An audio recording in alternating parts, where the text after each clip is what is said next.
দৈনন্দিন জীবনে ঢাকার যানজট আর বিশৃঙ্খল গণপরিবহন যেন নিত্যদিনের ভোগান্তির নাম। তবে এবার আসছে বদলের ইঙ্গিত।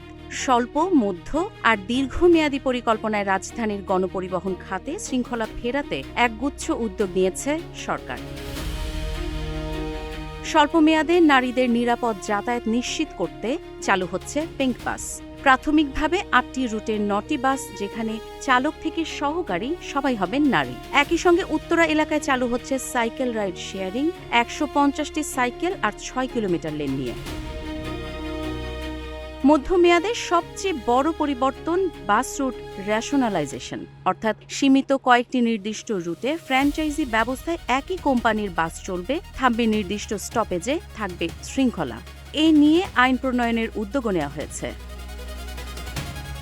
পরিবেশ বান্ধব ও বিদ্যুতের চাহিদা সংকট নিরসনে যাতায়াতে যুক্ত হচ্ছে বিদ্যুৎ চালিত বাস।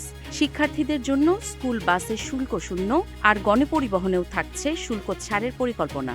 দীর্ঘমেয়াদে মেট্রো রেলের পাশাপাশি ভাবা হচ্ছে মনোরেল বা লাইট রেলের কথা।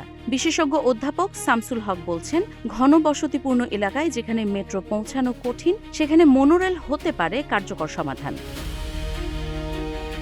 সড়ক পরিবহন সচিব মোহাম্মদ জিয়াউল হক বলছেন, সমন্বিত পরিকল্পনায় কাজ চলছে, অচিরেই ফল মিলবে। প্রশ্ন এখন একটাই, এই পরিকল্পনাগুলো কি সত্যি ঢাকার মানুষের প্রতিদিনের যন্ত্রণার ইতি টানতে পারবে, নাকি কাগজে কলমেই আটকে থাকবে স্বপ্নগুলো? প্রতিদিন ঘন্টার পর ঘন্টা যানজটে আটকে থাকা মানুষ, কর্মস্থলে দেরি, ক্লান্ত শরীর নিয়ে ঘরে ফেরা, এই নগরবাসী দীর্ঘদিনের বাস্তবতা। তাই এখন শুধু পরিকল্পনা নয়, চোখ বাস্তবায়নের দিকে। কারণ ঢাকাবাসী আর প্রতিশ্রুতি নয়, তারা চায় স্বস্তির নিঃশ্বাস, নিরাপদ যাত্রা আর সময়মতো কর্মস্থলে পৌঁছানো ও ঘরে ফেরার নিশ্চয়তা। কাজী ইশরাত জাহান দৃষ্টি, নাগরিক প্রতিদিন।